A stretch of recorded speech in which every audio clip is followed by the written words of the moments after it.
All right, it's Friday. Just sitting here. I'm Joe Murray. It's been a great week.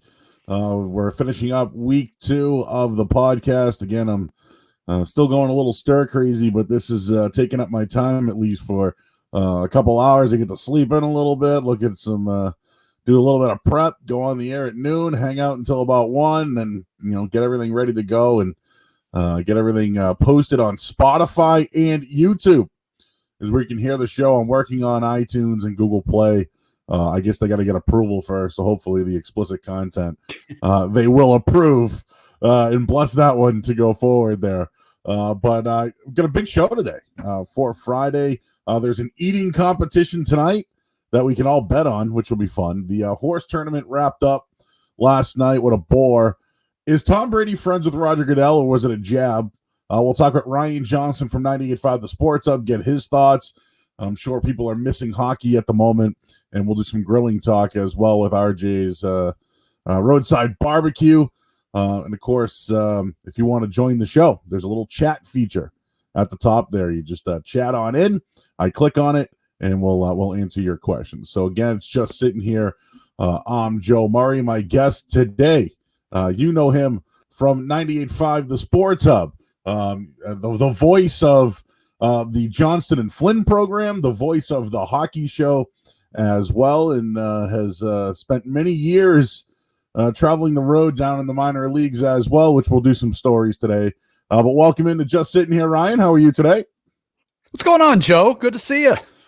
You too. As I mentioned, I'm bored. So I figured, why don't I just try to get somebody on that I like to hang out with for an hour or so and shoot the shit. But instead you got me. No. I like you. That's why I wanted you on. I figured I'd go with the guys from the Sports Hub first. Now I actually have people reaching out being like, hey dude, I want to come on and hang out with you. So nice. This first couple of weeks is like now starting to pile up the schedule here. So I hope it's another. I want it to be a little bit less than a month till we get back to normal. Like if it could be tomorrow, I'm in. But it looks like we're still hanging out here at this point. So at least I think I can get another 3 or 4 weeks out of this and see where it goes. I mean, we're not working really, right? I mean, we can some of us can barely even get to the studio at this point. So at least this is a good time to get your voice out there on some of the current opinions. First off, I can't believe it's gonna fucking snow tonight. Like I'm not ready for this. And you live a little bit closer to the New Hampshire side, so closer to the snow belt, as they like to call it. But I know the Vanessa Williams song. Sometimes the snow comes down in June, but this isn't funny here in almost late April. So yesterday morning, was it yesterday morning? I don't know, the days blend together. Yesterday morning we got some snow.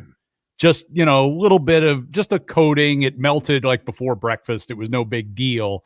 But my wife came downstairs, looked outside and went, what's happening? And it's yeah, it snowed. And then I see the weather forecast and they're talking about 5 inches. I'm like, just kiss my ass already. What could possibly be worse than that? The one good thing, I posted the picture of the screen grab of the weather service warning on my phone, and a friend of mine from down in Florida is like, well, at least you're not driving anywhere. Yeah, I guess so. True. That's the one good part about it. It's we could have a blizzard right now and it wouldn't matter because I'm not going anywhere anyway. But it's just a kick in the balls more than anything else. It's we don't need it. Just it needs to be warm enough for us to at least go outside and enjoy ourselves a little bit. Yeah, I'm not a fan because even if it's let's say it's 2 to 5 inches. Let's say we get 3 inches, right? You still have to go out there at some point. I know some people just let it, hopefully the sun will get it. Or maybe on Sunday, it might be 60 degrees or whatever. It's still a pain in the ass no matter how you look at it. You're going to have to go out there. You got to find, I don't even know where my snow brush is. I pretty much I don't know where that thing goes. I don't know. So that's going to be one thing. The shovel, I don't want to go out there and shovel right now. But again, I don't know. I haven't really been outside much. I'm still wearing my sweatpants. And Marshall Hook's already checking in on a comment. Can I borrow your shirt? Well, I'm getting ready for the nice weather. I assume he's talking to you, not me, right? Yeah. I'm already getting ready for the nice weather. Is that from the Andy Reid collection? So this is part of the I call it cabana wear, fat guy cabana wear. Sometimes as the the Tommy Bahama, which, dude, you wouldn't believe this. Tommy Bahamas are really expensive. Like, it's ridiculous. This is a Tommy Bahama sweatshirt I'm wearing. It's they're ridiculously expensive. So if I can go to like a DXL, one of those ones out in like Tilton, New Hampshire, where the big outlet is. I've actually done that before. Like I buy a bunch of these. But yeah, the Andy Reid store is, I think, where a lot of these come in. Some people already chatting in. Again, you can chat in by using the feature on Facebook Live and on Twitter or Periscope. People are loving the Andy Reid collection comment. People wondering if Ryan is already drinking. It's noon time, Ryan. It's noon. I got a little eye opener. I figured, you know what? I'm done all my responsibilities for the day. So pour myself a cocktail before I come talk to Joe. Might as well hang out and have a drink here on Just Sitting Here. Ryan, so this is by the way, this is Four Roses bourbon for those who are wondering. Very nice. I could sniff that and get a buzz. I think just like whew. It's like smelling salts, you know. Who needs that? So I've been using this podcast as kind of like a chance to hang out, but obviously get to know everybody. I think you've been at the Sports Hub since it started, right? I got hired the day before the Sports Hub went on the air. I went in and met with our old boss, and he hired me to do weekend headlines. And I worked pretty much every Saturday morning from 6 to noon, and every Sunday morning from like 8 to 1.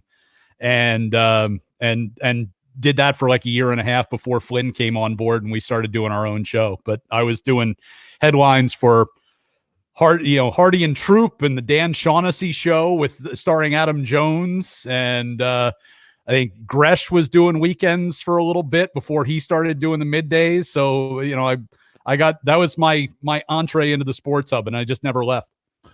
I do want to get your backstory on how you ended up at the Sports Hub, but what was the how did the Johnston and Flynn show start? They were like, hey, there's a guy named Mike Flynn that wants to we want to pair him with you. Like, how did all that work?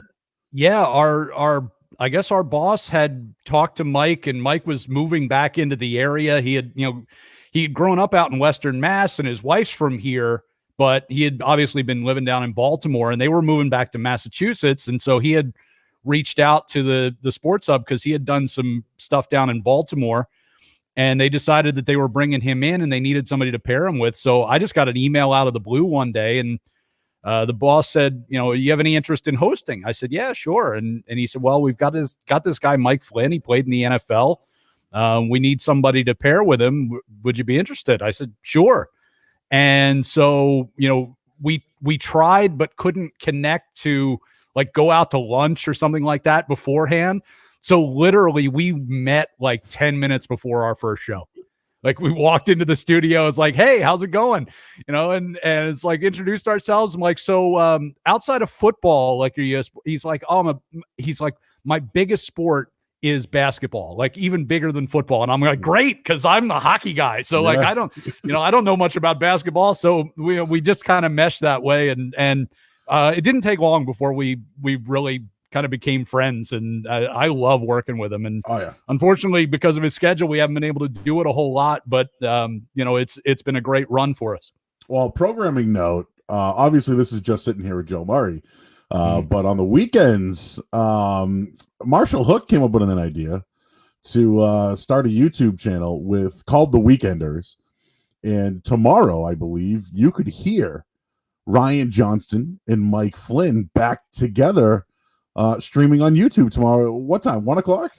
1:00. Yeah, we did it last Saturday. It was it was a lot of fun. Marshall sat in with us last week. I guess Kristen Sermon, one of our producers, is going to sit in with us, and we'll have a good time. Go sit and chat for an hour about life and probably some more 80s movies and God knows what else. All right, so this is kind of a, how in wrestling there's the fourth wall. You don't go, some people don't know some things about radio or whatever. When you host a show, right, like Flynn, if he's gone out the night before, or I don't know, had some sort of function, or is just depressed or in a mood, he might show up the next day and just be like, I'm here in spirit, So like, did you ever like when you guys first met, like, man, I got to carry the load today? Like he just doesn't have it, because there's days, not so much with Flynn. Like the thing with Flynn is he's actually like the funniest dude, and when you get him like going, he is like, the shit that he comes up with is hilarious. And like his thought process in general of being a retired football player and now being a dad, like to get inside of that man's head is fucking awesome. But was there a time where like, man, I gotta start pushing some buttons? No, not really. You know, one of the great things about Mike is he does, like, even some of the best shows that we've ever had are shows where he comes in and he's really hungover, or he's just mad at the world, and he walks in and you can just tell he's not feeling it today at all. But by like the second segment, you get him fired up and he'll just go. And I love that about him, because there are times, as you know, especially on the weekends, where you feel like hardly anybody's listening. It's a really nice day outside. Like, people aren't stuck on sports talk radio. They're not calling. You're just kind of feel like you're talking into the abyss. But those are some of our most fun times, because we just get to a point where it's like, you know what, let's just talk about whatever, because we don't give a shit. And it's like, you want to put on a good show, and we know that that's going to turn into a good show, right? It might not be what we planned on. It might be something that we saw on a TV or that we stumbled across on the internet during a break or something like that, but that'll get you going on something totally different. And it winds up being, and then like people start popping up out of the woodwork. Then you get calls, and then you get texts, and then you get people getting after you on Twitter. And it's like, so like, that's the most fun part sometimes, is when it's not just a cookie cutter day where you're just going to talk about Brady or the Patriots or whatever. It's, you wind up in some total strange avenue that you never expected. So I want to go back a little bit here, Ryan. One thing I will say about the Johnston and Flynn show, if you ever show up in the studio, there's always like pop-up video or some 80s movie going on, and it like really brings out the feel in the show. Like whatever's going on in the television, it might get talked about on the air right away. And sometimes as a third wheel, it's just fun to like have you guys just kind of go back in time into the 80s and when you were growing up. Speaking about going back in time, so you're from Philadelphia, correct? Is that where you were born? Yeah, I was born in Philly, and we lived there until I was in about middle of 8th grade, and then I moved out to Chicago for a few years and finished going to high school out there. But and I've kind of bounced around the country for a little bit, but that's what I would consider home base, would be Philadelphia. And Eagles, 76ers, Flyers fans? I was big fan of all the Philly teams growing up. I'm still a big Eagles fan. That's about the only one that I've held on to, because like Eagles football in Philly is life. I mean, it's the entire mood of the city changes on Monday depending on whether the Eagles won or lost on Sunday. And so that's the one that I've kind of kept up with. My parents live in Virginia. They're still Eagles season ticket holders. They drive up to games, 4 or 5 times a year to go to home games. So I've adopted the Bruins. I've lived here for, God, it's been almost 20 years now. So I adopted the Bruins after I got out of doing AHL games, and I got to start watching NHL games again. My wife's a big Bruins fan, and so we pretty much watch every game, even before I started doing the hockey show or the Sports Hub. And then the rest of it is kind of a mishmash. I'm not huge into baseball, but I do follow the Sox because of work. Same thing about the NBA and the Celtics. I actually lived in Chicago during the Bulls championship era. So I know that documentary is coming out, and I'm interested to see some of that, because I was there, and I was actually during that those final years of the run. I was in college, and I was interning during the summers at the local TV and radio stations out in Chicago. Wow. And so I was at like the Bulls practice facility during the NBA finals, and I got to ask a question of Michael Jordan when I was like a freshman in college. It was like, I thought it was the coolest thing in the world. Yeah. So I'm looking forward to that. But that's basically the Eagles Patriots are kind of like 1A, 1B, and then the Bruins, and then everything else is kind of secondary to that. Well, let's not forget when the Patriots and Eagles were in a Super Bowl a couple of years ago. You had a Sophie's Choice, right? And it wasn't a choice. You were like, how do I make money on this? You called me. Yeah, So I was. I still am. I'm involved in a pool where it's winner take all, and basically what it is everybody has a team, and everybody has the same team every year, and we all put a little money in the pool, and the winner. Whoever's team goes the furthest, and since there's like 28, 29 people in it, it's whoever's team wins the Super Bowl gets the money. Well, I was lucky enough about 4 or 5 years ago to luck into the guy who had the Patriots dropped out of the pool. And I had told the person who runs it, I said, if the Patriots become available, because they generally try and get people who are fans of the teams to support their team. And amazingly, they get people who put money on like the Cleveland Browns every year, or, it's some random teams. And I said, if the Patriots ever become available, I want them. Well, sure enough, they did. I got them. And so I've won plenty of money on that in the last, 5 years. But the year that they played the Eagles in the Super Bowl, I'm like, I don't want to, for financial reasons, have to root against the Eagles in the Super Bowl. They've never won a Super Bowl. And in my lifetime, they had only been to one that I could remember. And that was the one they lost to the Patriots. So I said, I got to figure out a way to hedge my bet here so that I can root for the Eagles and not feel bad about the fact that I'm going to be giving away a whole lot of money if they end up winning the thing. And so I did.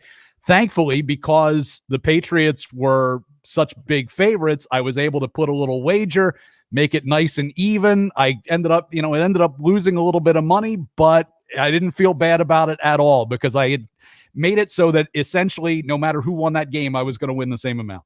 It's called a hedge out there for everybody who wants to know that. And you can listen to the over. And Joe was instrumental in that, and has been in the past too. When the Patriots have gone to the Super Bowl again, I was like, "Hey Joe, is there a way to middle this again? Make sure I'm going to make some money." I'm telling you, there's always a profit. There's always a way to make a little dough, even if you. Hey, listen, my saying is, it doesn't matter if you win or lose. It's about making money. And that's really what it's all about when it comes to gambling. Ryan Johnston's here. He's from 98.5, the Sports Hub. So, Ryan, there's another thing in the radio business. Whenever you hear, oh, he's a Syracuse guy, right? I mean, you get that a lot, right? No, he's a Syracuse guy. They're all good guys. All the Syracuse guys, they're like stuck up and snotty. Not Ryan Johnston. Like, do you get that? Like, how does that Syracuse stigma stick with you, and how do you feel about it? A lot of it's true. I tell you what, when I made the decision to go to Syracuse, because of exactly what you just said, there's so many people in the broadcasting industry that went there and studied broadcasting there, and that was a huge part of my decision because they had what was referred to when I'll never forget when my dad and I went to visit campus. We met with the head of the broadcast journalism department, and he talked about the Orange Mafia. He called it. He's like, when you're a student here, when you graduate here, other Syracuse graduates will take your phone calls. They call it the Orange Mafia. And I said, you know what? That's a good thing to have because I knew, just doing a little bit of research, I knew that they were everywhere. And ultimately, that's how I got every internship I ever had. I've had a lot of connections through Syracuse that have helped advance my career along the way. And so it's true that we're everywhere. Now, it's also true that a lot of the people are kind of egotistical, maybe. I don't know. They have a certain air about them. Now, I will say this. There are, on campus, when I was going there are two radio stations on campus. There's kind of like the one that was run by the university, and then there was one that was run by the students. I worked at the one that was run by the university for about 3 months and decided I hate it here. And it was because everybody was exactly the same, and they were training everybody to sound exactly the same. Now, a lot of people have had success that way. Mike Tirico, Bob Costas, like all the people that all went through that, and they, I don't know if they had that type of training or not, but when I was there, it was we want you to go through and do practice tape after practice tape after practice tape, and we will make you sound exactly like the guy who's sitting next to you and the guy who's sitting next to him and the guy who's sitting next to him. And I said, well, that might be a way to be successful, but it's not me. It doesn't sound like me. It's not my voice. It's not my personality. And what I found at the other place was maybe the opportunities weren't as great in that, we were doing women's basketball games and things like that instead of the men's basketball games. We couldn't do football games because the other station got to do those. But I also got on the air right away. Like my first day in the building, I was able to do sports updates, and then I was hosting shows, and I was calling games in the span of months instead of waiting 2 or 3 years to get my chance to go on the air. And what I've always believed is in this business, you want to be on the air, you have to be on the air to get better. Yeah. And that's the advice I always give to younger kids and college students who are like, you want to get into sports broadcasting? Now it's easy, right? You get your own podcast. You don't need anybody's permission to do that. You can just start it and you can get your practice in. But I was able to get reps for 3 or 4 years as opposed to getting reps for a year at the other place. And that's why I went that way. It's also, I think, why I don't necessarily sound the same as the rest of them. I've got a little bit of it, I'll admit, but I feel like I have a different type of personality than a lot of the people that you're talking about. Yeah. Scott Isaac's checking in, Syracuse guy. Proud Syracuse guy. Attaboy. We are all really nice people. which we are. In the grand scheme of things, we are. Like, absolutely. It's like people make fun of, like Adam Kaufman. Kaufman and I were there roughly the same time. He's a little younger than I am, but we cross paths. Or DA, like a DA actually worked for me at the college radio station for a little while. He's a couple years younger than I am. But they're good guys. Like they're, you know what? We all have this stigma, but you know what? We all have jobs. We're all working. Right. Right. And we got a lot further than a lot of people who didn't go to Syracuse. So I want to ask you, I know you were in the minor leagues for a long time. Were you just always a hockey guy, or did just one day you got a job in minor league hockey and were just like, all right, I'm gonna do that? And how long were you in minor league hockey? I did AHL for 9 years in Lowell, the Lowell Lock Monsters and the Lowell Devils. So I kind of fell into it. It was a real quick backstory. So when I got out of college, I was looking for a job and I was applying for TV anchor positions and things like that. And I was getting nowhere. And so this, a few play-by-play gigs came across, and I sent out a handful of tapes and just for the hell of it, because I had been out of school for like 6 months and I still didn't have a job. And I was still up at campus and I didn't know what to do. And so I sent out some play-by-play tapes, and I got my first job was in a place called Devil's Lake, North Dakota, which is a tiny little town 90 miles from anything. And it was doing high school games and junior college games. We were doing football and basketball and hockey. And I had done one hockey game when I was in school for a practice tape. I had gone to a Syracuse Crunch AHL game and had done it just a practice tape, sitting in the last row of the Civic Center there. And I really liked it, but there was no place for me to call hockey on a regular basis. Well, I go out to North Dakota and I'm doing a lot of high school games, and they had a high school hockey team and they had me doing like 20 games a year. And I really, really liked it. I was always a huge hockey fan. My parents actually had started when they were dating, were season ticket holders for the Flyers back in their glory years back in the 70s. And so we had always been huge hockey fans. And so when I started doing games, I really liked it. I thought this is something that I might want to pursue.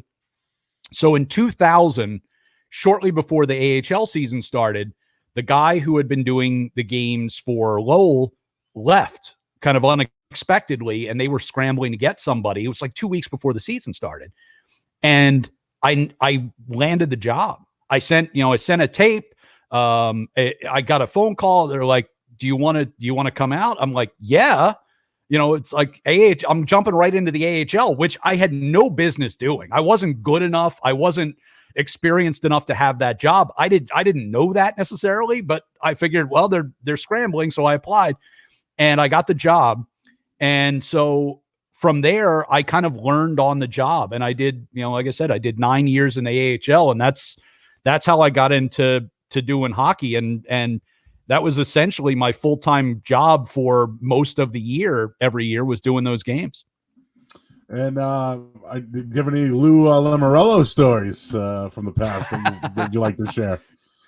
I don't, not real. I can say this, like Lou, when the New Jersey Devils bought the team in Lowell and kept it here for a few years. It had been locally owned, but they weren't drawing a big enough crowd. And so it was losing money and had been. And so the local ownership was getting to the point where they needed to get out of it. And so they sold it to the New Jersey Devils, who came in, they bought it, they put their affiliation here, and they ran the team for a few years. It was such night and day how it went from like this kind of loose, carefree organization where we're just, having fun doing hockey games to now suddenly it's very businesslike.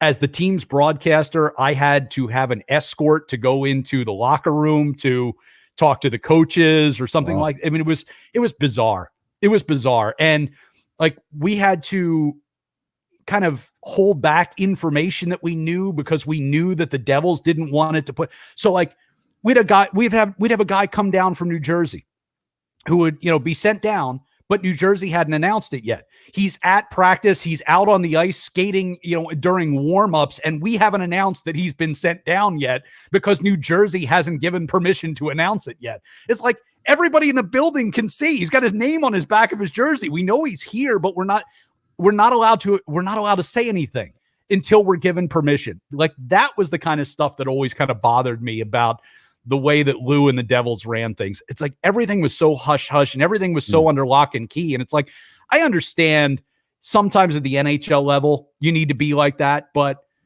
like, sorry, the Worcester Ice Cats aren't worried about which guy, they're not learning any secrets here. Right. Yep. They're just out there trying to develop their guys. We're trying to develop our guys. That's all it is. And so that took some getting used to. And then eventually, the Devils moved on. They had enough of Lowell. They weren't selling tickets here at all. In fact, things got even worse, and they pulled up stakes and moved out to Albany, and the rest is history. And Lowell's been without a pro hockey team ever since. So Ryan is still a part of the Lowell community. You have the Ryan Johnston show on local radio, WCAP. So this is, you're not just like a guy who works on works radio on the weekends, but you're like in the trenches. And like, that's one thing, like same thing with me. Like I started at a small radio station and had to get reps. Is they weren't going to let a guy like me just on the air. It wasn't going to happen. I was chasing sponsors. Then one day I'm like, oh shit, now I have to like learn the board. And like, I have to like connect people, and we're going to have games on. Like, how do I get the guy who's doing play-by-play into the board? And like, we had to buy a system. Like, so that's what you do at your current station, but also host a daily show, right? Yeah, I do a afternoon drive show 4 days a week. I don't do Fridays because we have like a special weekend preview show that's on Friday afternoon. So I do Monday through Thursday, afternoon drive. It's a lot of politics and things like that, which is another thing that I'm pretty passionate about. And I really like talking about the news of the day and things like that. But it's something that, again, it wasn't ever a plan that I was going to do that. It was, I got the hockey broadcasting job. The job was through the radio station, not through the team. And so, I would do the hockey games, but during the day or when I didn't have games or during the summers, I was producing for other shows. I was running the board. I was producing commercials. I was kind of doing a little bit of everything. And I just, when the hockey team went away, and I did the Lowell Spinners baseball games for 4 years while I was in the middle of that too. And then once, I stopped doing baseball, and then, when the hockey went away and I started working at the Sports Hub pretty much exactly the same time. I think it was the day after I had spoken to the Sports Hub about coming on there. I got notice from the Devils that my services were no longer required. So It was like perfect timing because I didn't know how I was going to fit it all in anyway. But from that point, it was like, okay, so I'm still at the radio station, but there's no sports to do anymore. So what do I do? And I had started hosting an afternoon show with somebody else that I wasn't really that excited about. And then I changed co-hosts and got a little better. And then the co-host left and I ended up by myself. And I was like, you know what? Let me just try it this way. And let me just do my own thing and talk about only what I want to talk about. And I've actually started to really enjoy it since then. And especially in times like this, where there's so much going on in the world, there's so much politics involved in it. And it's a great way to blow off steam, is to get on the microphone for a few hours every day. Absolutely. And just let it fly with everything that's frustrating you. Lowell gets a bad rap. I think it's actually a really nice town. It's up and coming. I love that auditorium that's out there. If you've ever gone to like a wrestling event there, holy shit, it's like a barn burner in there. So I actually love what Lowell's doing. I think it's an up and coming town. So I want to ask you some interesting stuff here. So obviously at the Sports Hub for a while, you were a part of the hockey show, and one night the play-by-play announcer Dave Gosher, his father passed away, and they needed someone to do the game. And it just so happens to be a Bruins-Canadiens game, from what I gather. And a goalie fight happened, and you were on the call that night. So let me tell you the story of the day, all right? Because I called that game on about 11 hours notice. I woke up early that morning. She was my girlfriend at the time, but my wife now. She had to go to work early, so I get up with her. I had nothing to do because I don't work until later on in the day. And I'm just sitting on the couch checking my emails, and I have an email from our boss at the Sports Hub. And it says that, Dave's father had passed away, and we're not sure if he's going to be able to do the game tonight. Can you call me when you get this? And I was like, I started to hyperventilate. I was like, 9 years in the AHL. I've quit doing hockey games, although I think at that point I had done some BC hockey games at the Sports Hub. Yeah. But our boss knew me. Part of the reason I got the job at the Sports Hub was because he had actually done PA for the Lowell Devils for a couple of years. And so we shared a press box at the Songus Arena. And so that's kind of how I fell into the Sports Hub. So he knew I was the hockey play-by-play guy. He knew what I could do. And he had kind of always said, if we ever need anybody to fill in, we'll get you. But no, you never have to fill in because these guys never take a day off. So that's never going to happen. So I get this email and it's, we might need you to do the game tonight. And I started to hyperventilate. My wife's like, what's the matter? I said, I might be doing the Bruins game tonight. She's like, what? And then it hits me. It's Bruins Canadiens tonight. Like, holy shit. It's Bruins Canadiens tonight. And wait, so then it hits me. Wait, where's the game? Because I don't have a passport. And if I have to go to Canada, I'm screwed. I'm not going to be able to get there. I can't get to Montreal by tonight because I'm not going to be able to get across the border. So I rush to the TV, flip on the program guide, and it's Montreal at Boston. And I'm like, it's at Boston. I'm good. I can make it to the Garden by 7:00 tonight. Okay. So I pick up the phone. I call the boss. I get his voicemail, and I'm like, if you need me, I'm ready to go. I can do it. And like 2 hours go by or something like that. And I immediately pull out my computer. I start doing prep work. I'm like, if I'm going to do this, I better be ready for it. Now, I was reasonably certain because I had been watching every game all year that I knew the Bruins, but like, I don't know the Montreal Canadiens players. Like, it's going to take a little while. So I start preparing, not even knowing if I'm doing the game or not. He eventually calls me back at maybe 9:30 in the morning and says, you're on for tonight. And you might be doing some more games after this because we don't know what Dave's schedule is going to look like.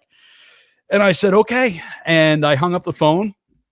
I immediately reached out to my boss at CAP and I said, I'm going to need today off.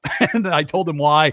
And he was so excited for me. And, it was, he's like, see if you can drop in a plug for our station while you're at it. I'm like, yeah, I'll get right on that. So I spent like the next few hours getting ready. Then I had to go into the sports hub and meet with Howie Sylvester, our producer, because having never done the broadcast before, there's a lot of stuff, pregame show and reads and things like that you have to kind of catch up on. So I met with him for a little while and kind of went through all that, and then went over to the Garden, got there really, really early so I could try and relax a little bit. Because that's the biggest thing for me is I kept telling myself all day, like, I had done over 700 professional hockey games. I had just never done one in the NHL. Like, how to do this. You know what you're doing. You're good enough for this. Like, just try and relax. And I just remember, being at the Garden and sitting there next to Bob Beers, and the intro to the game is playing in our headset, and my stomach is just in a knot. Like, I feel like I'm going to throw up, and I'm just, it's all nerves. And like, nobody's expecting anything out of it. I know that I'm filling in. It's like, it's all on me. But I just remember that first half hour where we're doing the pregame show, I felt like I was going way too fast and I was so nervous and all that. But once the game started, once the puck dropped, it was like I got through the first segment of the game. We got to the first TV timeout, and I took a deep breath, and I'm like, this is just like any other game, right? It's just like a 1,000 other games you've already done. Just relax. And it turned out to be one of the most memorable hockey games that I've ever seen. Bruins win 8-6. There's a goalie fight. There's like 150 minutes, and I might even be underestimating that, in penalties. Like, there's line brawls going on. I mean, it was the most amazing thing I've ever been a part of. And I have a friend of mine who's texting me during the game after the goalie fight. He just texts me, "You've got to be shitting me." Like, this is the most amazing game I could have ever imagined. And I couldn't sleep that night. I was just so wound up from the whole day and the experience and calling that game and the game itself. I talked to my parents on the way home. I was like, they couldn't have been more excited. It was one of the most fun days I've ever had. Yeah, and it was memorable. Like, yeah, that game in general. Now I'll throw up a little picture of the Tim Thomas fight, but like, I actually have. There's friends of ours who years back gave me they got like a collectible plaque that has a picture of Tim Thomas and Carey Price fighting. And it's got like the date on it and the whole thing, and it's hanging up in our house. It's a reminder of that's my first NHL game, and I've had a chance. I did 3 more during that stretch, and I also filled in for Ghosh once in a game out in Phoenix a few years back when he had to take a day off for a family wedding. So I've done total 5 NHL games, and every one of them's been an amazing experience. I got to go call a game at the Joe in Detroit, right? Bruins and Red Wings on a Sunday afternoon. Doc Emmerich is in the booth right next to me. I talked to him before the game. He could not have been any nicer. It was such a great experience. There was Dave Gosher moved on. The station was looking for a new play-by-play guy. You were probably the finalist. Everyone was rooting for it. Was there any bitterness?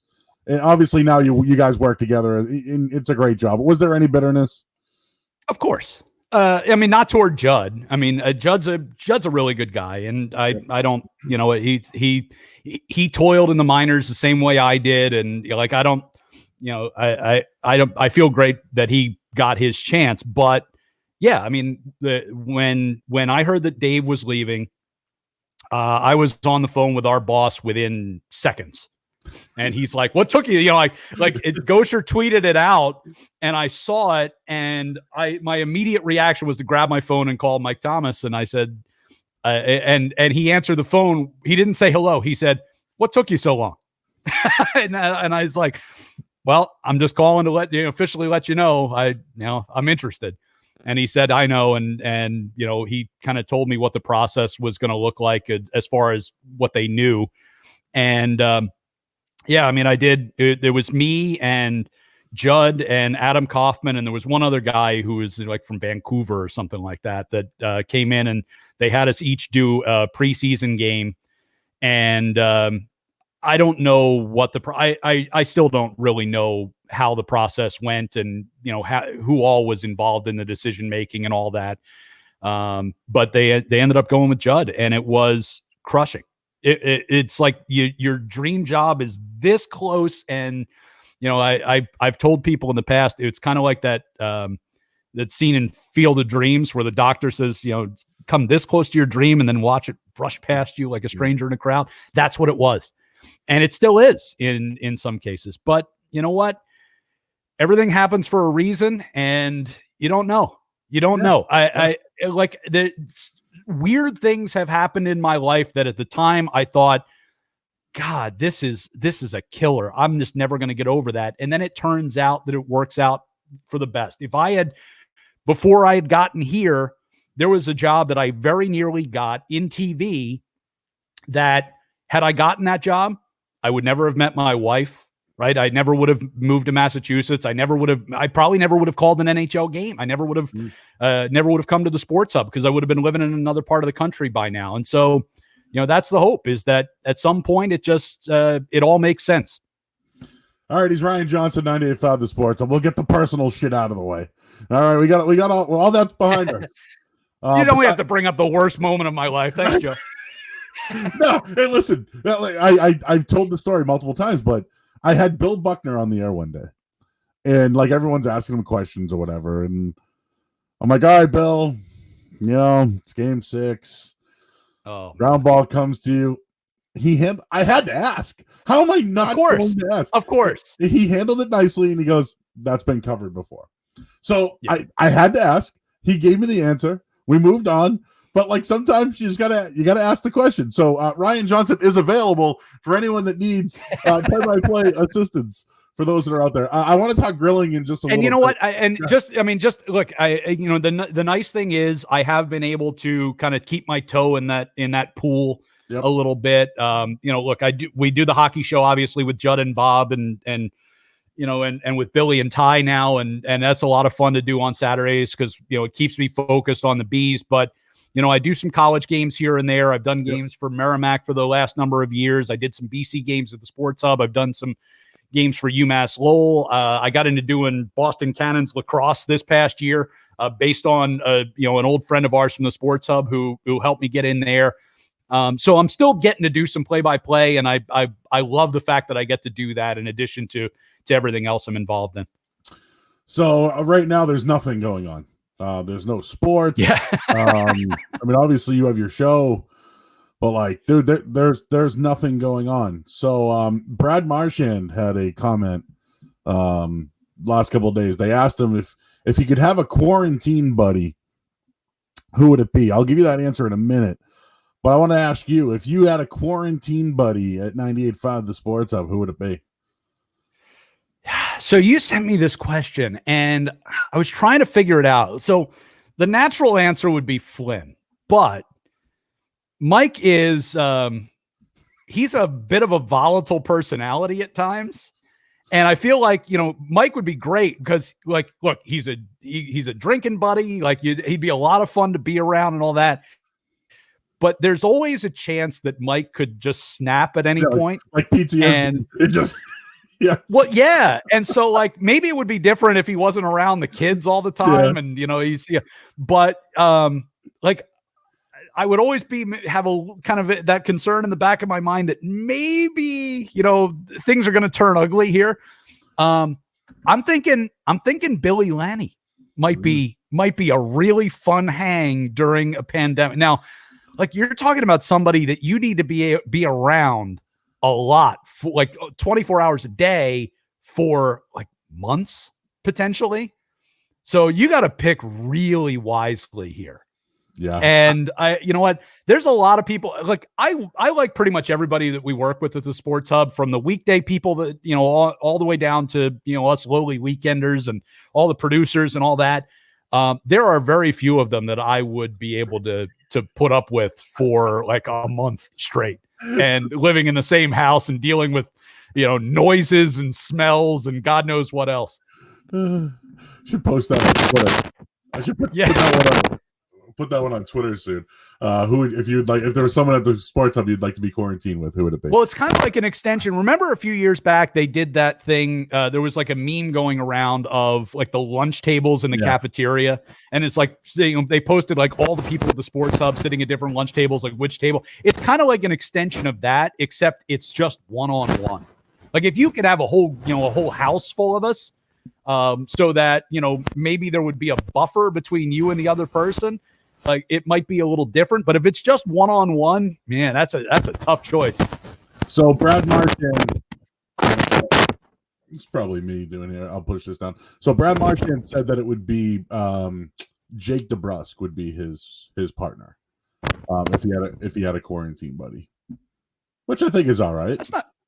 That's not bad. DeBrusque has a little bit of personality. Hear him on with Toucher and Rich. He has a person. I mean, Marshy would be the obvious choice for most people, I think, because like at least he's fun. He seems like he'd be fun to hang. Like, you could, if you pick like Chara or Bergeron, way too businesslike, right? I mean, it's like we need to be able to let loose a little bit. I feel like Chara is not sitting around in his pajamas just like watching Netflix all day and eating Cheetos. Like he's working out probably like 12 hours a day, and he's going to expect that you're going to be doing no. Like we need somebody who can be a little relaxed and be entertaining. So Marchand would be a good pick from the Bruins.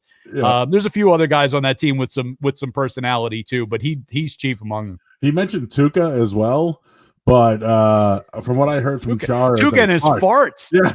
Oh, he's those Buffs Pub wings and gets the farts apparently. Too funny there. All right, so I want to knock out a couple of Patriot stuff. I've asked every guest this week a couple of questions, but first, Caesars yesterday came out with win totals. Now it was 9, now it's down to 8.5 for the Patriots win total. If you were to decide right now to put a wager on it, would you go over or under 8.5 wins for the Patriots? Until I know what Jared Stidham is, I think I go under. I think they're a 500. I think that the 8.5 number is a really good number because I think this is a 500 team, and maybe they go 9-7. Hell, maybe they go 10-6. If they go 10-6 with Jarrett Stidham and or Brian Hoyer as quarterback, then Bill Belichick is coach of the year. He's absolutely like he is the ultimate genius. Great coach, but I don't know if even he can do that much with this team. Until we know what Jared Stidham is, though, I think I got to go under on the 8.5. And the Bucs are at 9 wins. Everyone thinks it's going to go over 9, but I don't know. Maybe Brady's just that much better, and they lost so many games by 1 touchdown last year. Maybe he is the difference there, but I just think that. Well, if you have a quarterback, think about this: if you have a similar team to what you had last year, and you have a quarterback that doesn't throw 30+ interceptions, which Brady is not going to throw 30. Like he's not the guy he used to be, but he's not going to make that many mistakes. You should win at least 10 games. You should. In this NFL. If you are a mediocre team with a halfway decent quarterback, you win at least 10 games and you make the playoffs. The Patriots Hall of Fame. I've asked every guest this week. The finalists. The mic is having issues. The finalists this week are Wes Welker. Jeez, what's going on here, Joe? Wes Welker is one. Logan Mankins is the other. And then, of course, Mike Vrabel and Richard Seymour. If you had a guy, who would it be? Out of that group, I'm going with Seymour, I think. Really good player. Lasted a long time. Some of the people on that list, I've been thinking for years, like Bill Parcells, to me, should be in the Patriots Hall of Fame. But he was only here for 4 years. Like, even for a coach, that's not that long. Seymour's a legitimately great player who probably should have lasted here a little bit longer than he did. We know how that kind of came to an end. A classic Belichick move. We're going to dump this guy a little too early rather than a little too late. Ultimately he would be my pick. I don't think you can really go wrong with any of those players that you just named. I think they all probably are pretty deserving. I think Vrabel Vrabel's got a special thing because not only was he an excellent defensive player, but you got him catching passes too. And, people remember like what a contributor he was in that way. So that would be, he would probably be my second choice of that list. So I go Richard Seymour just for the fact that like Vrabel couldn't be Vrabel without Seymour. And plus the guy was just a finalist for the Hall of Fame. Yeah. So all of a sudden, and he deserves to be in there too. Absolutely. And I think he'll get in there. So that's why he's my choice on that one. So you mentioned that you were around the Bulls during their heyday in the 90s. In your opinion, what was a better dynasty, the Bulls or the Patriots? I think it's the Patriots because it's 20 years. I mean, it's like the Bulls, they both won 6 titles, but the Bulls did it in 8 years. Right, the Bulls did it essentially in one generation, and it was all built around Michael Jordan. Now, you make the argument that the Patriots have been entirely built around Tom Brady, but that isn't even true because early on in the dynasty, Brady wasn't the same guy. Like those early teams, as many people have talked about, were built more around the defense than they were around the offense. So the fact that 2 decades, I mean, especially in the NFL. Careers are so short. Coaching tenures are so short generally. Even Belichick talked about, has talked in the past about Bill Walsh and how sometimes it's just time to move on because guys tune you out. He's managed to mostly avoid that. It's phenomenal because it's not just the Super Bowls. It's also they're in the conversation every single year during that span, right? They're always competing for a Super Bowl. There was never a 5-11 season mixed in there where they just totally went in the tank.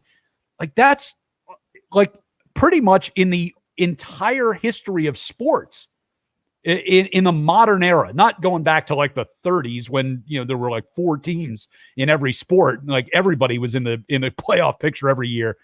It's something that's will never be duplicated. I don't think to have that long of a run without having it go off the rails ever. And even the year that Brady went out, they didn't go off the rails and they should have made the playoffs. And they never lost a final. Like they never lost a final where the Patriots have lost 3.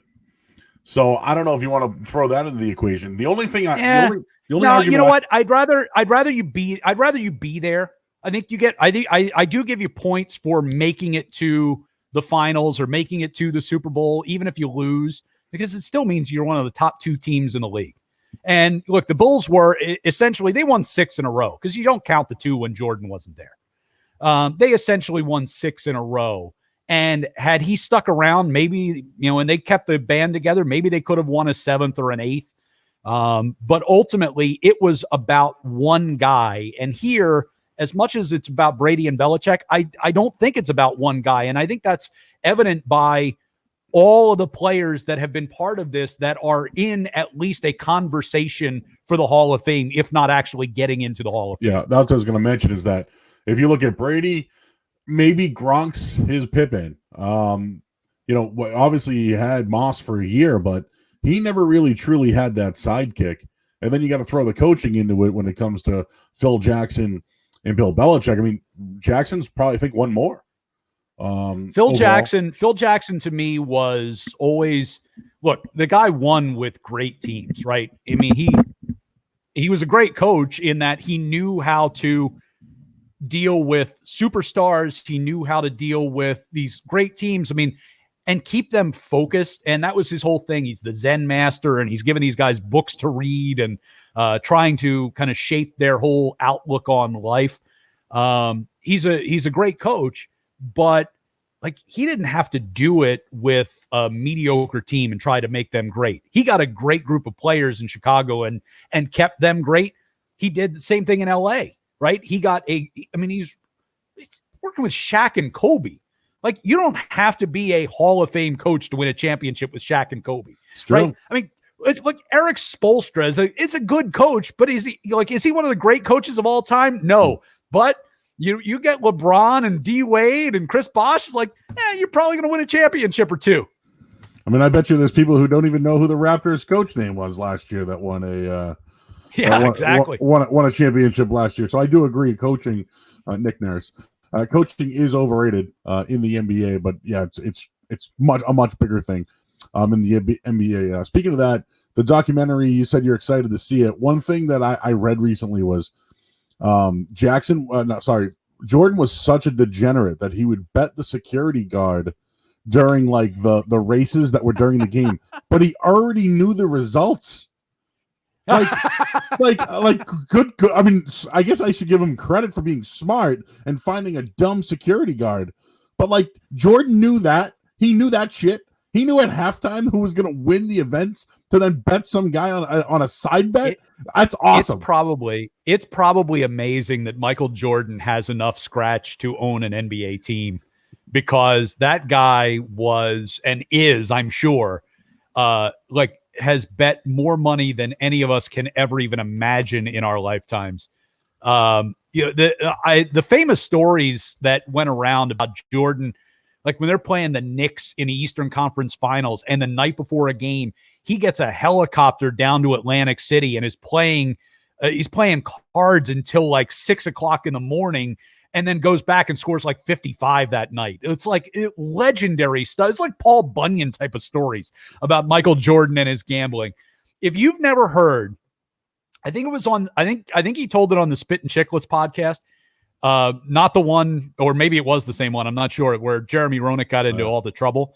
But he told an amazing story about him and Michael Jordan playing like 36 holes of golf in a day and drinking like 2 cases of beer. And Jordan had a game that night and went out and dominated in the game. Like, that's the kind of guy he was. Like, it didn't matter. He didn't need sleep. He didn't need to be sober. He didn't need, like, it didn't matter if he lost money or won money. And then he'd come out and he'd absolutely roast you. That's a great athlete, if you ask me. One of the and just real quick on that, I wish Brady did win that 7th. Just for the simple fact to put it as like, he has 7. I know Bill Russell has 10, okay, whatever, or 11, whatever it is. The thing is, I wish that Brady got that one more Super Bowl, and maybe he still can. I just think that I know the guy's won more than anybody in the history of football. Like, I know. I'm sorry, you can argue about like which is the most difficult championship to win, and look, the Super Bowl is definitely. I'd put the Super Bowl and the Stanley Cup are the ones for me. Like the NBA, if you are a good enough player, you will win a championship, right? If you're one of the great players in your era, you will win at least one championship, because one player makes all the difference in those sports. In football and in hockey, there's so much that's out of your control. So much that's out of your control. And, so you can be, if you're Patrice Bergeron, or if you're Zdeno Chara, or if you're like a Hall of Fame, one of the best all time at your position, but your goalie sucks, you're not going to win. If you're a quarterback like Tom Brady, you could be the greatest quarterback of all time, which he is. And if they don't give you the right weapons, or if your defense sucks, or your head coach is a bozo, you're not going to win.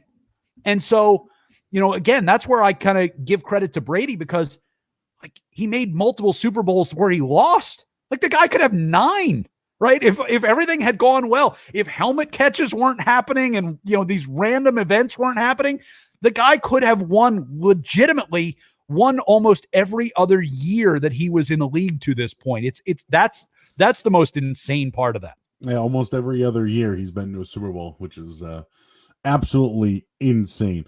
I know you're a big wrestling fan. It's been a week for WWE, man. The XFL folded and bankrupt. There was a bloodbath of over 30 releases the other day. Yesterday, the Fink passes away at 69. And that's a gut punch right there. That's Howard Finkel, the Fink, best ring announcer of all time, any sport. No, I don't care about boxing or UFC or whatever. The Buffers sit down. Howard Finkel is the GOAT all-time announcer. It is a huge blow, and I was talking about it yesterday. He was like their first employee in 1975. He's like Vince McMahon's like best friend. Oh, he was Vince Senior's friend, and then kind of like, hey, go take care of my kid. Then right. Obviously the voice of WrestleMania. But how I remember Fink though is they had like a hair match where like they buzzed his hair, and then I remember when Jericho first came in, some dude like was doing the PA, and Jericho's like, "Dude, go get your job," and like had these guys fight. Like literally, Fink fought some guy for like for the announcing job, and then at WrestleMania 3, it was like Finkus Maximus, or whatever like that. But that guy was a huge character. But yeah, as far as like introducing people, like he would always say like Bret Hitman Hart or everybody who does ring announcing in professional wrestling does it the way Howard Finkel did it. That's all. Like everybody that the WWE employs right now does it the same way that Howard Finkel did it. The same cadence when there's a championship change and they say, "and new," like he's the guy who did that. And if you were a wrestling fan back in like the 80s and you compared what the NWA or WCW had for their ring announcers versus Howard Finkel, he was so far above, because the people that were doing it in the NWA, it was just like, some friend of the promoter who'd get up there and could barely speak English and could barely read off of his notes. And Finkel was like this polished. He had the tuxedo on all the time. Like for me, it's because we used to watch the old shows out of like Madison Square Garden, and you had the microphone that dropped down from the ceiling with the MSG logo on it, and Howard Finkel standing there with the bow tie on and the tuxedo. And like that was it. It was like you knew it was a big event because Howard Finkel was doing the ring announcing. Tough blow. And one other thing I want to mention about another tough week for WB. Have you been watching the documentary at all on Viceland, the Dark Side of the Ring? Have you seen any? Yeah, I didn't see this week's, but I've seen all of them up until this point. It does not it's not a good look for Vince McMahon. It's just not. It is. I tell you what, let's I haven't seen the Snuka one yet, but here's Vince McMahon is look, the guy, you can't take anything away from him. He's built $1 billion company out of what was essentially just like a promotion running out of a trailer up in Connecticut. But what he has done to his employees, and for those who aren't wrestling fans, let me just give you a quick background. His wrestlers are considered, quote, independent contractors, even though they're not allowed to work for anybody else without his okay. They're considered independent contractors, which means they don't get benefits. They get paid pretty well, no question about that. But they are in his employ, and he doesn't consider them employees. They're 1099 employees, essentially, instead of W-2s. He has them doing live shows in the middle of a pandemic. He bent over backwards to get the governor of Florida to declare his business essential, which is an absolute joke. And then after doing that for weeks and making these people travel when they're not supposed to be traveling, going to do these events live on television that they shouldn't be doing and putting their health at risk, he then cuts loose 30 of them, most of whom are not considered employees and therefore have no access to any sort of unemployment benefits or anything like that under normal circumstances. They all get cut, and there's no independent wrestling going on because every other wrestling business is shut down right now. They can't do shows. They have nowhere to earn a living. And his company is worth over $1 billion, yep. Right? He's got on hand, according to what they told their shareholders, over $500 million in cash available to him. And the savings that they got out of cutting all those people loose was $4 million. That's it. Yeah. $4 million a month. So if he's got $500 million on hand, he could have all of those people working for him, easily could afford to pay all of those people to continue to work for him, or not, or tell them all, you know what, go home. We're done doing shows, but you're going to keep your paychecks coming in, but he doesn't do it. And I'm sorry, that's bullshit. Yep. And I don't know if it's because they became essential. Like, is that what it was? All right, you become essential, then we can let off over 30 people. Some people have been with the company forever. No, he did the essential thing, I think, because of his TV contract and because he was worried about, the networks are losing so much money because nothing's happening, that if they stop doing live shows, there's an out in the contract potentially for Fox to say, well, we're not going to give you hundreds of millions of dollars because you're not doing shows. So we're just going to tear up the contract because we can't afford it anymore. So that's why he's doing it. But I can't imagine that there wouldn't be an avenue to renegotiate those contracts and say, look, we can do exactly what we did at WrestleMania, which is we can pre-tape everything. We can get everybody in here in a very limited capacity, do what they need to do, and then get them home. And we can do that once every month or two. There's nobody else in the building, so none of the results are going to get out. WrestleMania, you watched it, Joe. Nobody knew what any of the results were. They had pre-taped that a week before. So why can't you do that for all your TV shows going forward? AEW is doing it that way. There's no reason for them to be doing live shows except that he's worried about his TV contracts. And if USA or Fox decided that they didn't want to pay those contracts, I'm sure that the court system would love that lawsuit of the WWE saying they want to tear up our contract because we can't do live shows because the governor told us it's too dangerous for us to do it. Of course, they'd still get their money. That's true. I haven't really even thought about that. One other thing to add to that is I believe there's that he has, like you mentioned, $500 million. He has like all these like liquid assets too. So realistically, they saved $48 million for the year. Yet, the $4 million a month is what they paid Goldberg to go to like Saudi Arabia. You know what I mean?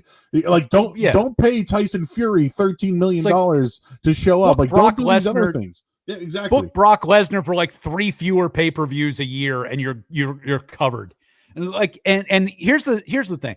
Like, I understand. Look, they can't do shows. They can't travel. They're not making any money on the road. They just don't have things for these people to do. But there's a choice that every business owner, small business, large business, major corporation, whatever, there's a choice that they have to make. And the choice is my personal bottom line more important than all of these people that I employ? Am I willing to take a financial hit, at least for a while? I don't anticipate that they're all going to be willing to go bankrupt, to help out their people. But when you're in a position where you could pay people and you choose not to, it's just cheap. It's just cheap. You don't have, right? Because how are you supposed to sell to your employees going forward that you give a shit about them?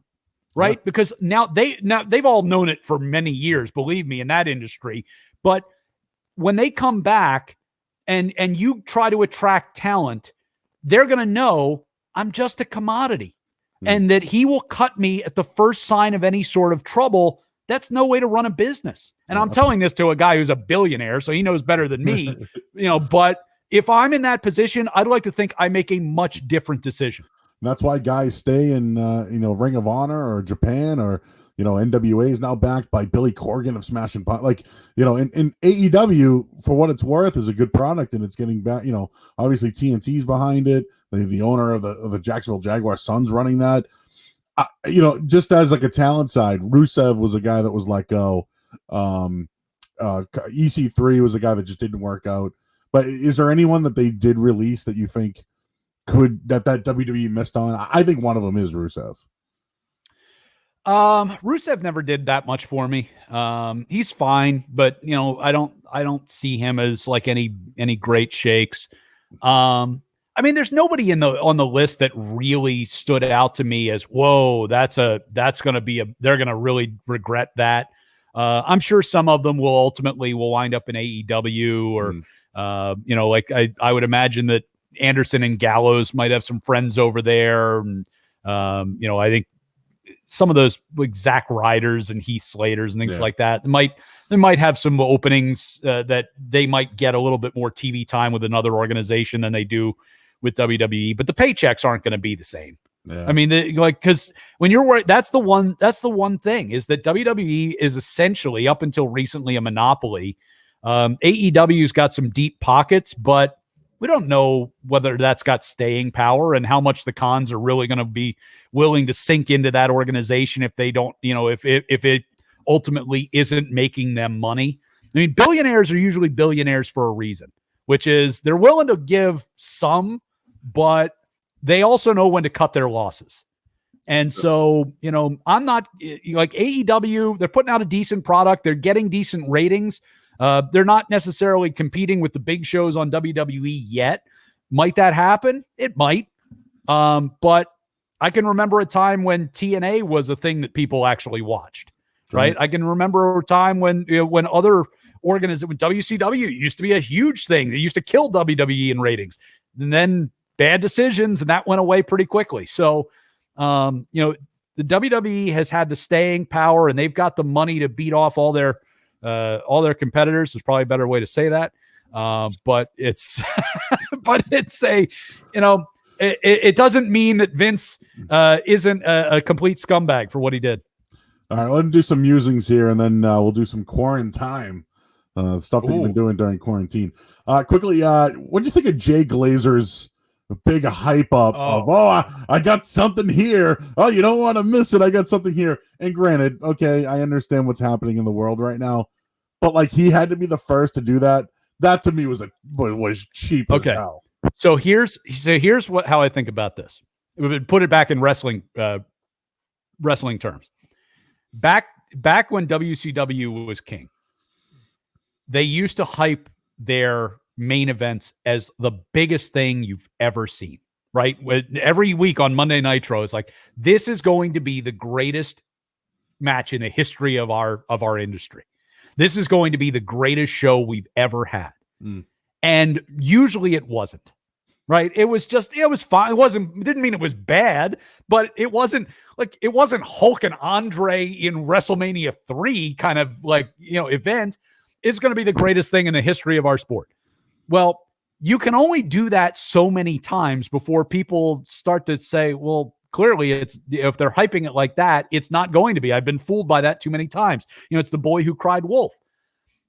This is that, right? This is Jay Glazer's boy who cried wolf moment. Fool me once, Jay Glazer, and you tease, I've got big news, and it turns out that some guy I've never heard of has the coronavirus when hundreds of thousands of people across the country that we know of have coronavirus. I'm like, okay, you fooled me once now.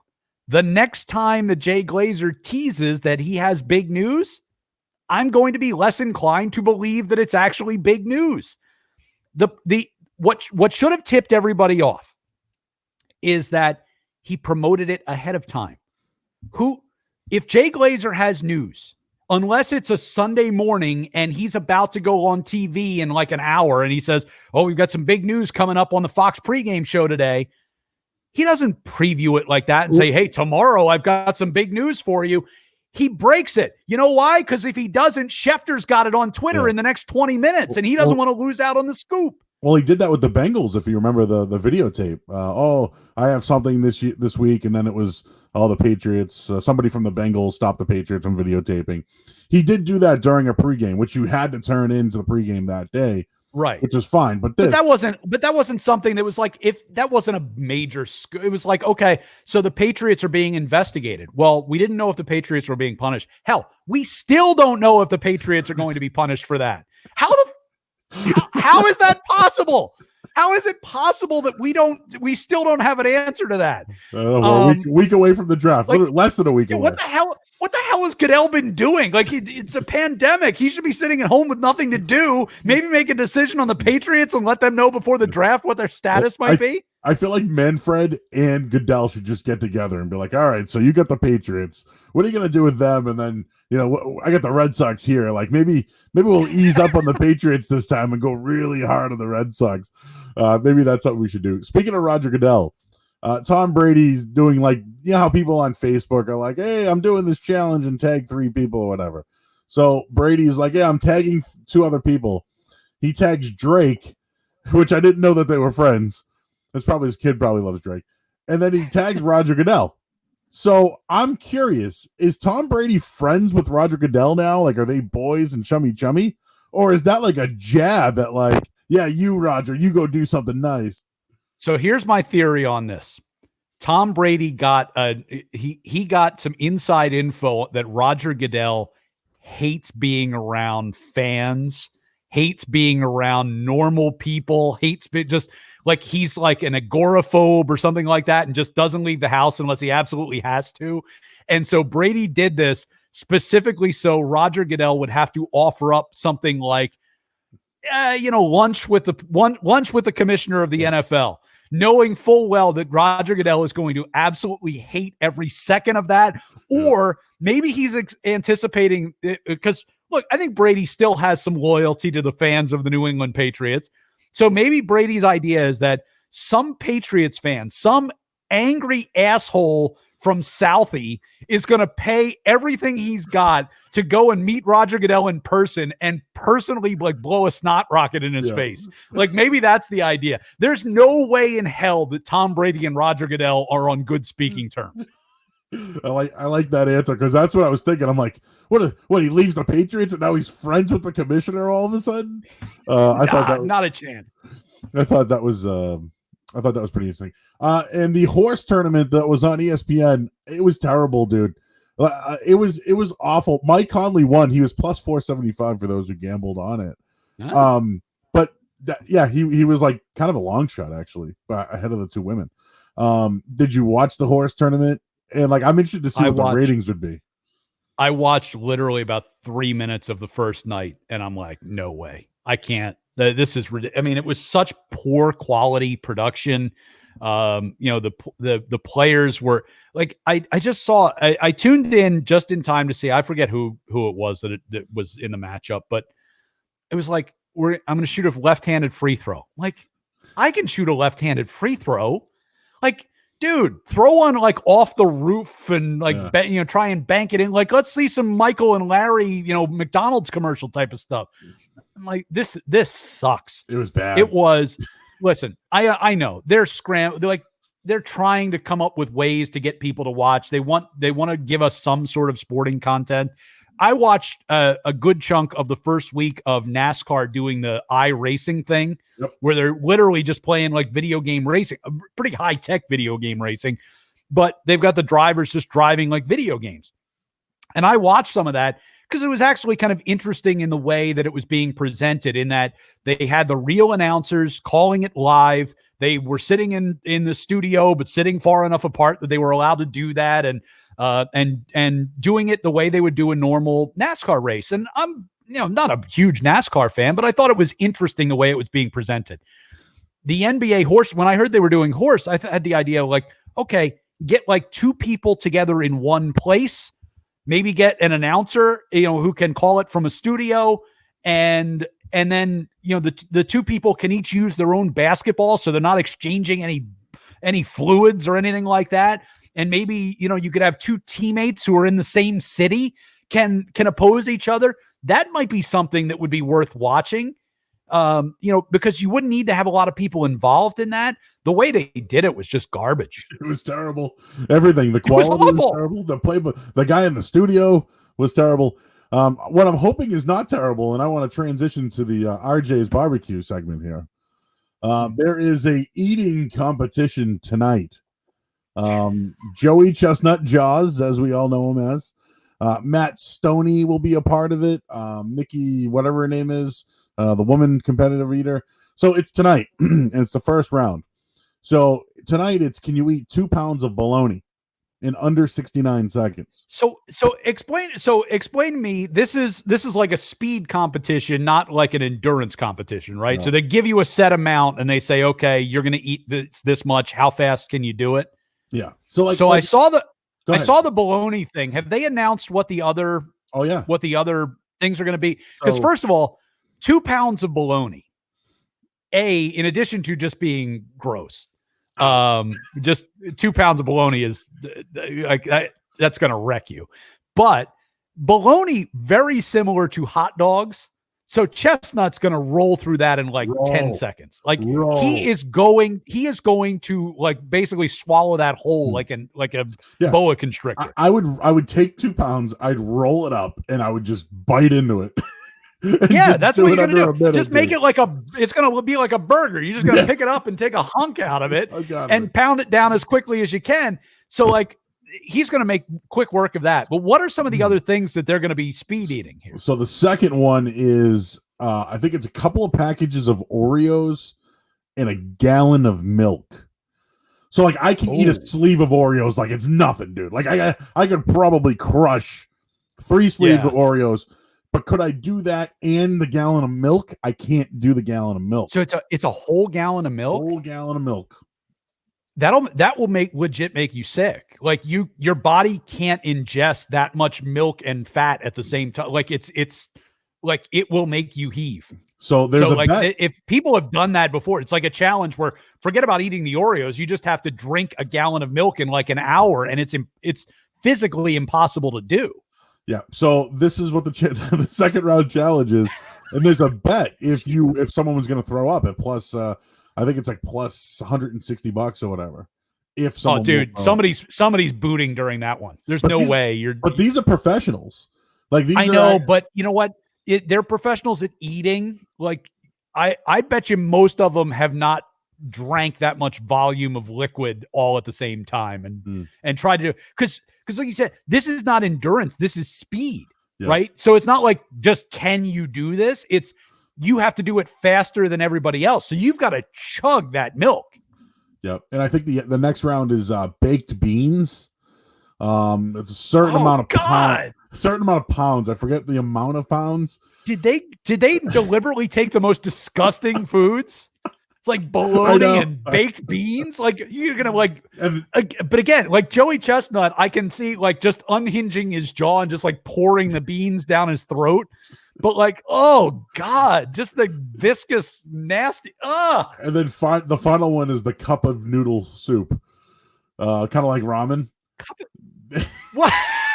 That's a bizarre thing. It's like a ramen race. So that'll have to be like room temperature at best, right? Yeah, you can't have like boiling hot. Maybe that's the challenge. Like, how fast can you eat this boiling hot soup? So I bet you that does better ratings tonight than the horse tournament. I'm at least interested. But you're a big food guy. We always see you grilling on Twitter. We're all jealous. I've ate your salsa, which is fantastic, or whatever you bring to the studio. I'm always intrigued. But when did the grilling become a big thing for you? So I always like to grill. I grill 12 months out of the year. Doesn't matter if it snows, dig a path to the grill, dust it off and fire that thing up.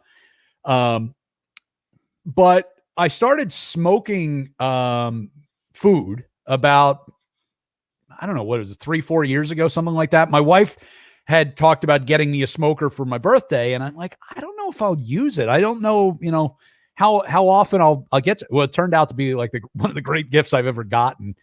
Cause I use it all the time. And I started doing ribs and pulled pork and stuff like that. I've done brisket and short ribs but I'm going to give you a tip. Ready? Right. This is for everybody. The best steak you will ever eat. All right. This is my go-to. If we did this for Easter, if I need like a holiday recipe, this is the best steak you'll ever eat. Go to the butcher and you're going to ask for a bone-in ribeye cut about 3 inches thick. All right. It's a big pizza. You're talking about probably about a 2.5 pound steak, bone-in steak. All right. Get a good prime ribeye. It's going to be a little expensive, but it's going to be worth it because it's going to feed that steak that I just mentioned is going to feed 3 or 4 people. You're going to take that steak. You're going to sprinkle it with a nice seasoning of salt, pepper, maybe a little garlic powder, and that's it. Put it in the smoker, and you're going to smoke it at 250 degrees until it hits 110 degrees internal temperature. It's going to take about an hour, maybe to an hour and a half. Take it out of the smoker. It's still mooing inside. All right. Cover it with foil. Let it sit for 10 minutes. Get your grill fired up to as hot as it will get. Then after 10 minutes, just drizzle the steak with a little bit of olive oil on each side. You're going to put it on that searing hot grill, and you're just going to hit it for maybe 2 minutes aside, and it will be perfectly done. It will have the wood smoke in it. I usually use pecan wood for steaks. It will be perfectly smoky, but not overpowering the meat. The meat will be well seasoned. It will be charred just enough on the outside, but it will be a perfect medium rare all the way through that steak. It's not like you get those steaks that are like medium rare on the inside and then it's like gray on the outside. This one's been cooked like it's perfect medium rare from start to finish. So it is a restaurant quality steak that you can make at home for like bare minimum half the price, if not cheaper than that. If I wanted to go medium on that instead of the rare, yep. How long should I cook it? Just go, instead of pulling it at 110 degrees, I'd say probably go to maybe closer to 120 degrees. So the idea is that you're mostly cooking the steak to where you would want it done before you put it on the grill. So you get it in the smoke first, and then once it's almost where you want it, then you rest it. It continues to cook a little bit more, and then you sear the outside. And so if you needed to sear it a little bit longer to get it to where you wanted it, you can do that. But I would prefer just keep it in the smoker a little bit longer, and that way it just cooks a little bit further and you'll be perfect. I've got a new podcast idea right there, or maybe a video, maybe a video cast. We just stream Johnston with a grill at his next event. I think we could get viewers. I think it's something that could truly help. All right, we got a couple more minutes here, Ryan. I'm gonna blast out a few quarantine questions as we're sitting here in quarantine. So my first question to you: what's been your go-to snack at the moment, or food? Go-to snack. I mean, we've been eating a lot of different stuff. Snacks is probably jelly beans because it's been Easter time. So I was stocked up on jelly beans, and then I ran out, and then we got a little care package from my mother-in-law yesterday, and it had like a 3-pound bag of jelly beans in it. So I'm stocked up for the foreseeable future. So that's been probably, like, as far as like snack foods or junk foods, that's probably been the one that I've had most during the last month. What kind of movie or shows have you been binging at the moment? We're watching most of our regular stuff. We've been watching Ozark. We've only got 2 or 3 episodes left on that season. Homeland, which is it's in its last season. We're just about finished with that. That's actually still going on. We've been watching, trying to think what else we want. Westworld, back in the middle of its season on HBO. Big fans of that show. So those have been kind of the main ones. Other than that, but all those are ones that we already we already were watching or have watched in the past. So haven't been too much that we've had to really dig into on the Netflix subscription or have been like desperate for things to watch. But Homeland's getting ready to end, and Westworld's getting ready to end, and so like all these things are kind of coming to a close. So I don't know what we're going to be doing here in the next couple of months. Did you like Breaking Bad? Loved it. One of my favorite shows of all time. It's phenomenal. Are you watching Better Call Saul? You know what? That's one that's on my list of things to try. When that first started, we watched the first 2 or 3 episodes of it and just didn't get totally hooked into it. I've heard it's great, and it's definitely on the list of things to check out. So that'll be one that we probably go back and visit again. So non-spoiler. So I do a recap every Tuesday of Better Call Saul. It's now getting into what you want, what you thought it would be. So it did take a little long because you really needed to get to know who was Saul Goodman. Right. So stick through. That's always tough. That's always tough to do. You get people who recommend shows and they go, the first season's not that great, but it picks up after that. It's like, well, You just told me I have to watch like 12 hours of television to get to the part that I'm going to enjoy. Like that's a commitment. I gotta know that I'm gonna really like this, because there are shows that people tell me I'm gonna really like that I watch it and go, this sucks. Yeah, I'm not enjoying this. I tried Shameless. I got through 2 and I was like, I'm not into it. Oh, see, that's the one we've always loved Shameless. Like we've watched that pretty much from the beginning all the way through, and that's always been one that I've been a fan of. I didn't dislike the first episode. It was just like, I don't know if I can invest. Like everyone keeps saying Ozark right now, and Ozark is phenomenal show. Really, like if you like Breaking Bad, I do think you'll like Ozark is in that same category where it's like kind of mild-mannered guy doing criminal activities, starts to, as times go on, starts to kind of morph his personality a little bit more, and he becomes kind of more and more involved and gets in too deep. I love Ozark, and it's because it's I think pretty similar to the Breaking Bad type of show. So I know you like to cook at home, but when you go out, is there going to be like the first restaurant or the first place you go to once can actually get out and the social distancing lightens up a little? I don't know. And we don't do restaurants too often, but when we do, like oftentimes it's I miss Chinese food. I like Chinese food is my thing. Like I love Chinese takeout. And unfortunately we live like 45 minutes away from our boy Andy and the Kowloon. Yeah. I have thought about taking a trip. I'm not gonna lie. Put the dog in the car, maybe just go. You know what? Like it's like just go down, buy like a couple gallons of Scorpion Bowl and Mai Tai mix, and get some spare ribs and bring it home for the family.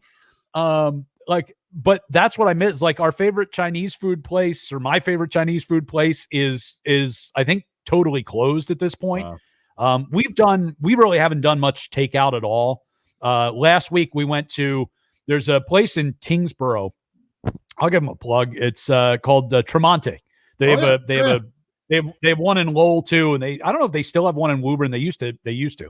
Yep. It's phenomenal. They phenomenal pizza, like brick oven pizza. And I had to go on a booze run last Friday up to New Hampshire, which is only like a 10-minute drive from here, to get to the booze store. But I went up there and I passed that on the way.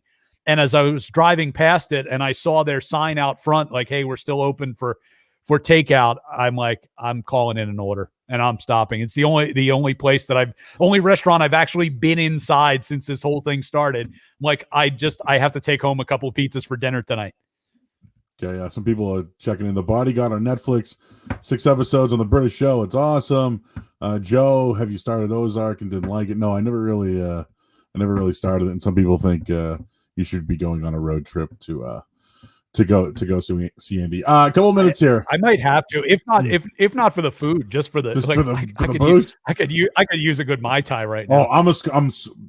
Oh, you're a Scorpion Bowl. My wife loves Scorpion Bowls too. So it's like, just give me sugar. Weirdest thing. I've lost weight. I don't know if it's because I'm not like going to get my coffee every day that I've been doing, because like Starbucks is closed out this way. So maybe that's what it is. I'm eating like shit, but like somehow I've lost. I don't know what's been going on. So I'm gonna put it on the coffee maybe, because I'm not doing that daily routine. But like somehow I'm losing weight, and I hear everybody else is just gaining it. See, I'm trying not to vary my routine too much as far as food. Actually, like we're eating way less takeout, so like I'm cooking at home. There's usually once or twice a week that we order takeout or delivery from somewhere. We haven't been doing that. So like 7 days a week, I'm cooking my own food. And I think that helps.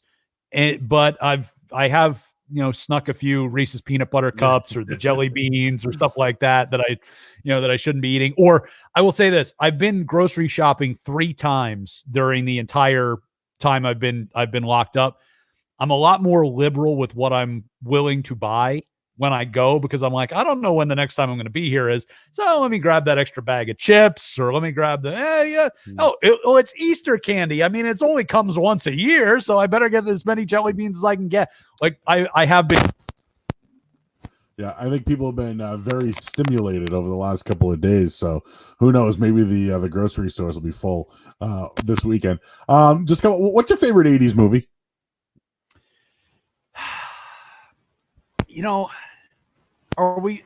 I think we kind of have to divide it into genres a little bit. Like my favorite 80s movie of all, I don't know, but I was thinking about this because you sent me some of these questions. And I'm like, so if I'm going like action adventure, I'm thinking probably Raiders of the Lost Ark. Wow. Is like, I love Indiana Jones. Although the Crystal Skull movie never happened, and whatever they're trying to work on now is out. I'm good with the trilogy, and let's just move on from there. Comedies, I'm thinking maybe like a Ferris Bueller really holds up well. Oh yeah. Really holds up well. And you spent time in Chicago, so I'm sure you probably like that. Yeah. Part. Yeah, it's like they get the parade in Chicago, they go to Wrigley Field, like all the stuff that you would do if you were, kind of on a free day in Chicago. But like that movie really, I think, really holds up, because when that came out, like I was 10-ish, something like that. And then it was on cable pretty much nonstop throughout the late 80s and into the early 90s. And so when I got into like middle school, high school years, like that was on all the time, and I was watching it like as much as I could. So I love that movie. And again, I threw these out at you. It's in an email, but favorite frozen food, favorite canned good food. So I don't eat much. You sent me that, and I realized I don't eat much of either. Like, not like so frozen food pizza, or like an Elio's pizza or something like that. No. You know what? Because if I'm doing like, if we're doing pizza at home, like I usually am making it or we're ordering it. Like frozen stuff, the stuff that I eat frozen or buy frozen is like tater tots. Ooh. So here's another easy way. You know what poutine is, Joe? Oh yeah, dude, I love that. I mean, you're a fat guy. Of course you know what you put gravy on French fries in. So for those who don't know, okay, poutine is French fries, like at its base, it is French fries topped with cheese curds, which is basically just cheddar cheese. It sounds kind of weird, but it's just blocks of cheddar cheese topped with gravy. It is a French Canadian specialty. It is phenomenal. It will stop your heart. It will put inches on your waistline, but it is great. I make a version of poutine. It's one of my wife's favorite things. That is, you get frozen tater tots. I do it with tater tots instead of fries. Get some frozen like chicken tenders, put them in the oven. While those are cooking, and make up a homemade gravy. Get some cheese curds from the grocery store. You can find them in a lot of times in the specialty cheese area, and build a poutine out of that with homemade gravy and store-bought everything else, and it's phenomenal. So that would be, if I'm talking frozen foods, like the tater tots and the chicken tenders for poutine would be tops on the list. So yes, for the person who's asking, it's beef gravy. It's the gravy that the official gravy is kind of like a combination of beef gravy and chicken gravy. Like you use chicken stock and beef stock to make the gravy. I use whatever I've got on hand. Sometimes it's beef, sometimes it's chicken, sometimes it's both. Telling you, man, you can just get right in front of the grill, put a little apron on, you have all your go ahead. Oh, and canned food. You asked about canned food. Yes. Literally, I eat nothing out of a can that I could think of except for one thing on occasion. And the only reason I thought about this is because I have some in my refrigerator right now. So my wife eats tuna and things like that. So they occasionally buy canned goods, but I don't eat canned veggies. I don't eat, any of that stuff. Frito-Lay jalapeno cheddar cheese dip. Whoa. It comes in a can. Okay. You pop the top off of that sumbitch like it was like a 1970s beer, and just that on top of tortilla chips warmed up in the microwave for like 30 seconds. I loved it when I was a kid. I still love it now. I actually have like half a thing of it in my refrigerator right now because the last time I went grocery shopping, I saw it in the chip aisle and I'm like, you know what? I haven't had that in like a year. I'm getting some of that and I'm making nachos today. So Saturday, when you're going to listen to the Weekenders at 1 o'clock on YouTube, you can get some Tostitos or Fritos or whatever you can dip in. Get the canned dip from Frito-Lay. It's important to warm it up. I think it's much better warmed. Okay, so what you do, just get a paper plate, dump some chips on there, get a spoon, drizzle that stuff all over it, stick it in the microwave for like 30 seconds. Chips get warm, cheese gets warm. It's food of the gods. There's your appetizer, and then you get the tater tots or fries out of the freezer. Put some gravy and cheese and all that shit on there. I wouldn't recommend doing that all in one day. I mean, there's like, I don't know, man. You do have to worry about people having a stroke from the sodium intake or, like I don't want to be responsible for anybody getting, having any sort of hospitalization over this. So try and spread that out. Maybe do the poutine one week, do the nachos another week. I don't know. I'm fucking starving right now after listening to all this. Finally, will there be hockey? Like, will they finish this season, Ryan? All right, what's the truth to the rumor that the best team in the NHL with the best record, if the season doesn't finish, is awarded the Stanley Cup? Is that like fact or fiction? No, I don't think they would do that. I don't think anybody in the league would really want that. Even though the Bruins would win the cup right now.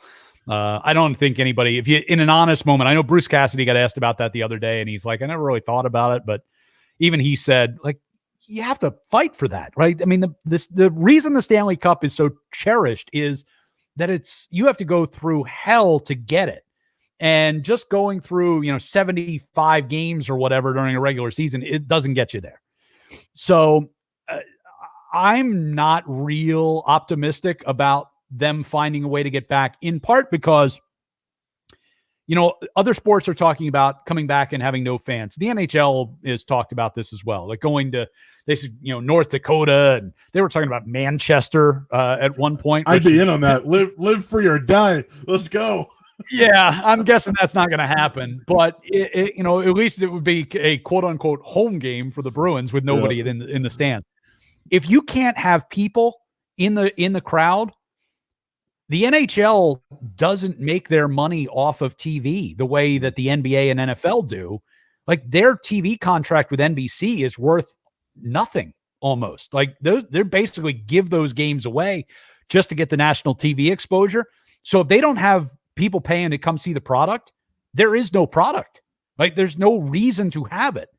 And so I can't envision the owners saying, we're going to have the Stanley Cup playoffs in front of nobody when there's no money to be made off of it. It all comes down to money, as we all know. So ultimately, I don't see that happening. I just don't think it's going to be feasible because I also don't believe, as much as these guys want to play, think about the logistics of having to move hundreds of players to some central location and quarantine them there for potentially months.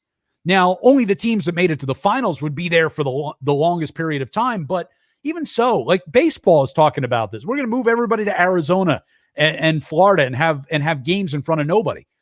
Well, try telling your wife, Joe, that you're going away for like 4 months and we'll see you when we see you, but I got to go and I'm going to go off and do my work for 4 months and I'm not coming home until I get the okay to do so. How's that going to go over in the house, especially for somebody who's got kids running around? Is there a pay cut or are we getting the full salary? Well, even if you're not, I understand that many of these people are making millions of dollars and they have all the incentive to do that and all that. But do you think that the owners are going to pay full freight for this when they're not making any money off of it? Like if I'm the owner of an NHL team and like I'm going to pay all the expenses of housing all these guys in the middle of nowhere and televising this event that is going to get some decent TV ratings, but the TV networks aren't really paying me to do that. Like, what the hell is the point of doing that? as much as I'd love to see hockey back, because I think the Bruins had a really, really good shot of winning a Stanley Cup this year, I just don't see how it's going to make sense for anybody in the timeline that they've got to do it. Now, if they want to extend it all the way through the summer and try and figure out if we can do it as we get closer to next season, maybe. But then, like, what becomes of next season? Like, at what point are you robbing Peter to pay Paul? Right? If next season ends up being only 40 games because you needed to play the Stanley Cup playoffs this year, is it worth it to lose that revenue? That it all come down to the money, and I just can't see where in the NHL the money's going to make any sense. All right, Ryan, this has been fun. I hope you finished your glass. Almost. I feel like stone cold. Should be like, doing a cheers with you. I wish I brought my drink as well here, but I can't drink at noon. I'm like, if I start at noon, that's it. Day's over. I'm drinking all day long. It's a Friday, Joe. It's the weekend has already begun. It has already begun. He is Ryan Johnston of 98.5 The Sports Hub. Plug.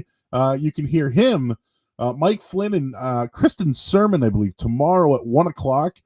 It is live on YouTube. You can also chat in just like you did today. I'm sure you guys will talk about whatever the hell is going on in your lives, or whatever Flynn's kids are driving them nuts about. All right, hold on. I just want to answer this. I just want to answer this guy on the chat. Oh yeah, what do we got here? He says he doesn't think the NHL playoffs would be a huge draw on TV right now. No, it would be. The problem is the owners don't profit from that. The owners who have to pay the players and pay for the expenses of housing them and the arenas and all of that don't make any money off their TV contract. NBC pays shit to the NHL, essentially, right? Because it doesn't draw huge ratings. It would draw better ratings this year than it would in any past year, but the league wouldn't profit from that. And that's why I don't think it will happen. Is there a way that could change, though? Like, is it just because, teams wouldn't get playoff rights? Like, what happens if they were like, hey, we can have a round on Nesson, or 2 rounds on Nesson, and then when it gets to the the final or whatever, and then the cup. Yeah, I would imagine if it's in one central location, they're going to have like one broadcast network, which would be NBC Sports. They'll have maybe 2 broadcast crews, so that they can have games going throughout the course of the day and switch over, like after a couple of games, different broadcasters and things like that. But I can't imagine that. That they would put it into a circumstance where it's like, if you're a team, here's another thing. If you're a team that isn't making the playoffs, are you going to come back and play like your last 7 games of the regular season? What's the point? Right? You guys are sitting at home scratching themselves on the couch. Again, I'm sure they want to get back to doing something, but am I going to endanger my health and the health of my family so that I can go play a bunch of meaningless games and then be home in a couple of weeks? What's the point of doing it? Yeah, and if you remember the Alliance of Football League or whatever, one of the hockey owners was a part of that and pulled out because he only put it in to find out if the betting app was going to work. And once the betting app worked, he's like, I'm not putting any more money into this shit.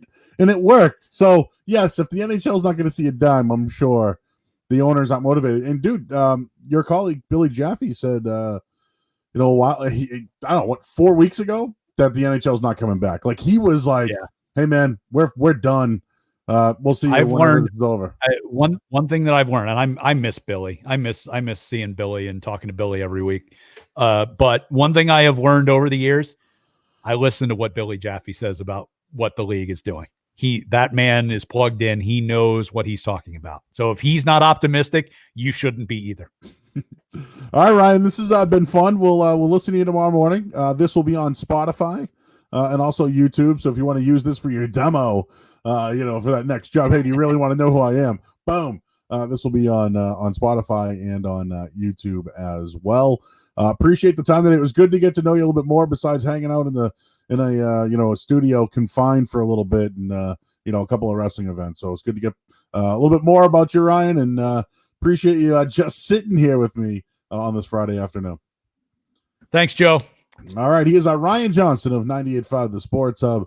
Does an excellent job at the Hub and obviously a part of the hockey show as well in Johnston and Flynn.